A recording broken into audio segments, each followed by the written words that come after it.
Hello everyone. ਅੱਜ ਦਾ जो अपना टॉपिक है जी वो है सैल वेरी इंपॉर्टेंट टॉपिक है जी। सैल की हुंदा है basic structural and fundamental unit और फंक्शनल यूनिट ऑफ लाइफ है जी। ठीक है जी।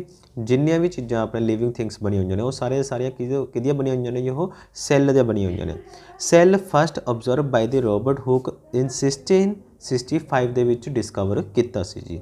Structural organisation of the cell किस तरह का किन्ने टाइप का, यानी कि जो स्ट्रक्चर के हिसाब से देखा जाए तो स्ट्रक्चर के हिसाब से यह दो टाइप के prokaryotic and eukaryotic cell. Prokaryotic cell किहड़े हुंदे ने? Prokaryotic cell are primitive and lack well defined nucleus. इन्हां विच जो न्यूक्लियस है वो वैल डिफाइंड नहीं हुंदा, मतलब एग्जैक्टली दिखाई नहीं दिंदा जी। और यूकैरियोटिक सैल की है जी? Eukaryotic cell are the more advanced and have the cell well defined nucleus, और ये न्यूक्लियस एग्जैक्टली दिखाई दिंदा जी। इस तो बाद एनीमल सैल का स्ट्रक्चर, यानी कि ह्यूमन सैल का ला लीजिए, एनीमल सैल का जो स्ट्रक्चर है जी वो वाला। तो इस दे विच कुछ चीज़ां दित्तियां गईयां ने जिन्होंने आपां ऑर्गेनल कहा जाता जी। जिस तरह इहदा नाम है mitochondria, this is ribosomes and vacuoles. इन्हां दे कल्ले कल्ले बारे डिफाइन आपां अगे करांगे जी।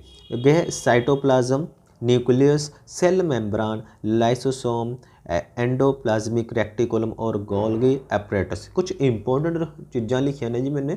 इस तो इलावा होर भी बहुत सारी चीज़ां होंदियां ने एक सैल दे विच जी। आपां हुण इन्हां कल्ली कल्ली टर्म के बारे एक्सप्लेनेशन करांगे जी।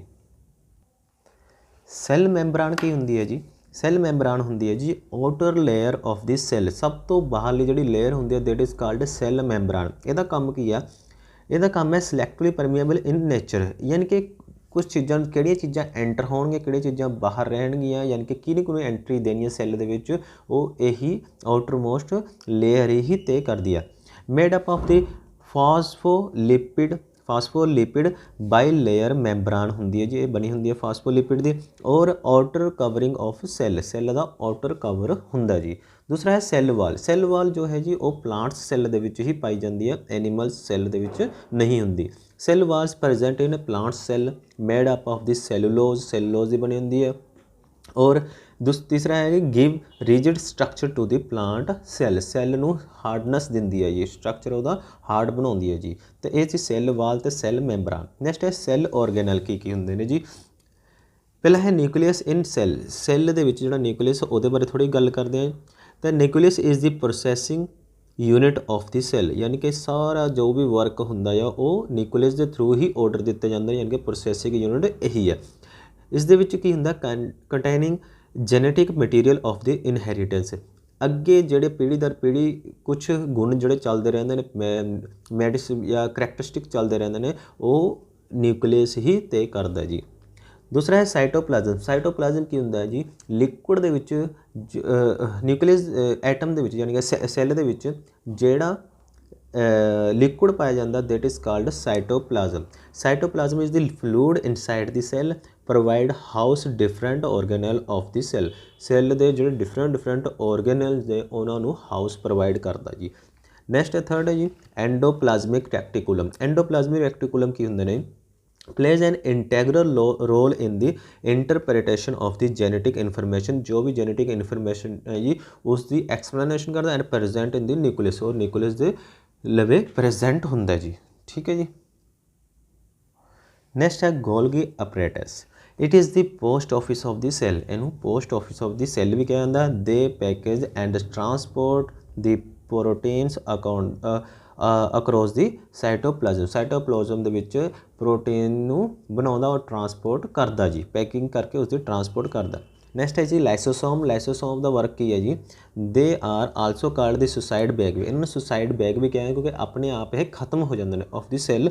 Lysosome help in defence by attacking of the foreigner object. बाहरों कोई चीज़ ऐसी अटैक करी है जो सैल नूं नुकसान पहुँचा सकती है और बॉडी नूं नुकसान पहुँचा सकती है, तो उन्हां नूं अटैक करन तो यानी कि रोकदा, उस दे वास्ते डिफेंस का काम करदा जी सैल दे वास्ते। उस तो बाद माइटोकॉन्ड्रिया जी जिन्ने भी वर्क होंदे ने सैल दे विच उन्हां वास्ते एनर्जी की लोड़ हुंदी है। उस एनर्जी नूं प्रोवाइड कौन करदा जी, जमा करके कौन रखता जी? Mitochondria. Power house of the cell क्या है? प्रोवाइडिंग एनर्जी है। They generate ATP is the energy यानी कि करंसी है एनर्जी दी, ठीक है जी।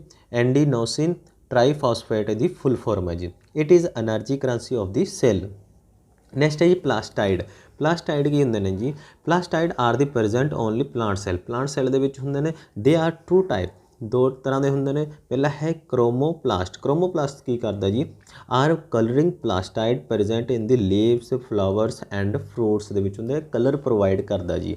नैक्सट है लोकोप्लास्ट। लोकोप्लास्ट की करता, are the found in which starch oil and protein are stored, ठीक है। इस दे विच स्टार्च हो गया जी, प्रोटीन हो गया, ये स्टोर करके रखे जाते हैं लोकोप्लास्ट दे विच जी।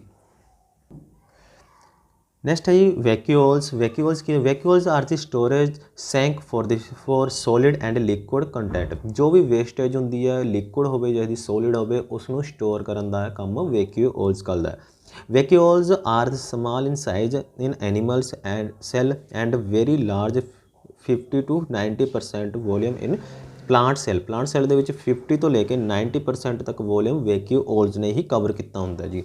नैक्सट है जी vacuoles provide the turgidity and the rigidity to the cell. Cell नू हार्डनैस प्रोवाइड करना भी और रिपेयरिंग करना भी वैक्यूल्स का ही काम है जी। नैक्सट अपने लगे डिफ्यूजन। डिफ्यूजन की होंगी जी, the movement of the molecule from high concentration to low concentration जी चलती है, उन्होंने कहा जाता जी diffusion.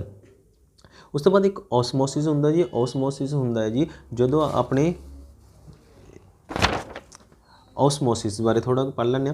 The movement of the solvent across a semi permeable membrane toward the higher concentration of the solute. Higher concentration of the solute यानी कि low concentration of the solvent होगा जी, ठीक है। उसमें क्या यानी कि जिधर सोल्यूट दी उस तरफ ही जाऊगा, यानी कि सैमी परमीएबल मैम्ब्रान है जी toward a higher concentration of the solute. जिधर हायर कंसनट्रेशन ऑफ सोल्यूट होगी उस तरह सॉल्वेंट या बाकी चीज़ां मूव करनगियां जी, ठीक है जी। इसनूं कहा जाता ऑसमोसिस, ठीक है। इस दे आधार ते ही सलूशन नूं तीन हिस्सों के वंडिया गया जी। पहला है आइसोटोनिक। आइसोटोनिक सलूशन कहना होंगे solution which have same solute and pH concentration as the surrounding body fluid, ठीक है जी। जिस दे विच सेम सल्यूट दोनों पासे सेम होंगे जी, उसनूं कहा जाता आइसोटोनिक सलूशन।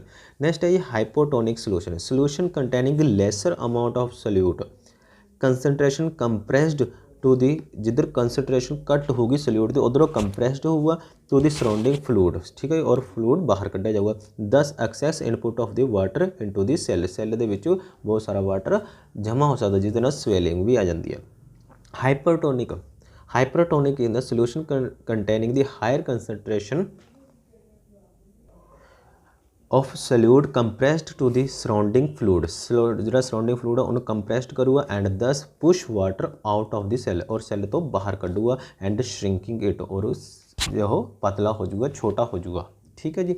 तो इस आधार पर अपने ऑसमोसिस के आधार पर तीन तरह के सल्यूशन करे ने। नैक्सट है मायोसिस। मायोसिस की होंगे जी, it occur in productive cell and has two part ने। पहला है मायोसिस वन। मायोसिस वन दे विच की होंदा, there is separation and distribution of the homologous chromosomes in two cell दे विच ब्रेक हो जाता फर्स्ट मायोसिस दे विच। सैकेंड मायोसिस दे विच की होंदा जी, इस दे सेम तरह के डॉटर सैल बनते हैं, ठीक है जी।